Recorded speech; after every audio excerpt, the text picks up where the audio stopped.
রামুতে ৭ বছরের এক শিশুর ওপর হত্যার উদ্দেশ্যে হাতুড়ি দিয়ে হামলার অভিযোগ উঠেছে মা ও মাসির বিরুদ্ধে।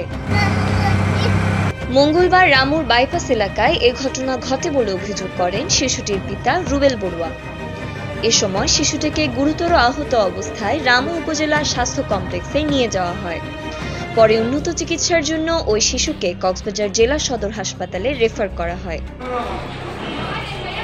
শিশুটির পিতা রুবেল বড়ুয়া অভিযোগ করে বলেন, সংসারে অশান্তির কারণে কিছুদিন আগে তার স্ত্রী দীপা বড়ুয়াকে ডিভোর্স দেওয়ার জন্য কাগজপত্র পাঠান, যা নিয়ে সালিশ চলমান। এর মধ্যে হঠাৎ দীপা বড়ুয়া তার বোনদের সাথে নিয়ে তাদের 2 শিশু সন্তানকে চুরি করে নিয়ে যেতে চায়। ছোট মেয়ে ওহি বড়ুয়াকে বাইপাস সিএনজিতে কোলে থাকাকালীন টেনে হিঁচড়ে নিয়ে যায় মাসি প্রত্যাশা বড়ুয়া, যা সিসিটিভি ফুটেজে ধারণ করা আছে। এছাড়া ক্ষিপ্ত হয়ে রুবেল ও তার মেয়ে ঐন্দ্রিলের ওপর হামলা করে। এ সময় দীপা বড়ুয়ার বোন আম্মু বড়ুয়ার হাতুড়ির আঘাতে গুরুতর আহত হয় রুবেলের মেয়ে ঐন্দ্রিলা বড়ুয়া।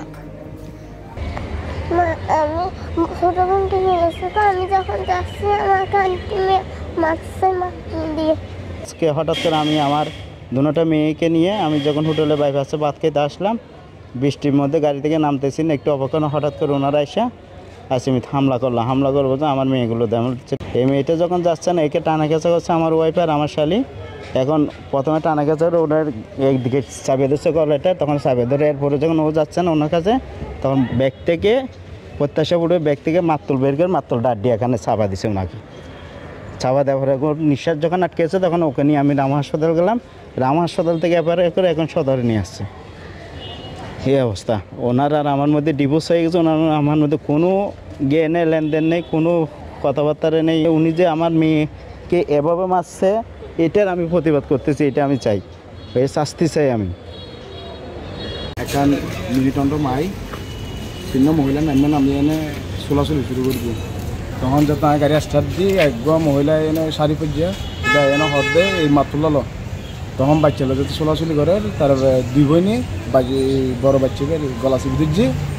তখন বাচ্চারা যাইতে নসত আর জনে মাতুলো দাঁড়িয়ে নাকি আর ছোটো বাচ্চা ও আর জনা তো হারি লই উকুলে নিয়ে তখন দাদারা এটা 3 বইনি এটা গাড়ি পিছিয়ে চিপি দিচ্ছি। যেটা তো অবস্থা খারাপ, রামু হাসপাতালে নিয়ে কিন্তু আবার সদরে পেয়েছি। এ ঘটনায় আইনি পদক্ষেপ প্রক্রিয়াধীন রয়েছে বলে জানান ভুক্তভোগীরা। সেই সাথে এর সুষ্ঠু বিচারের দাবি ভুক্তভোগী পরিবারের।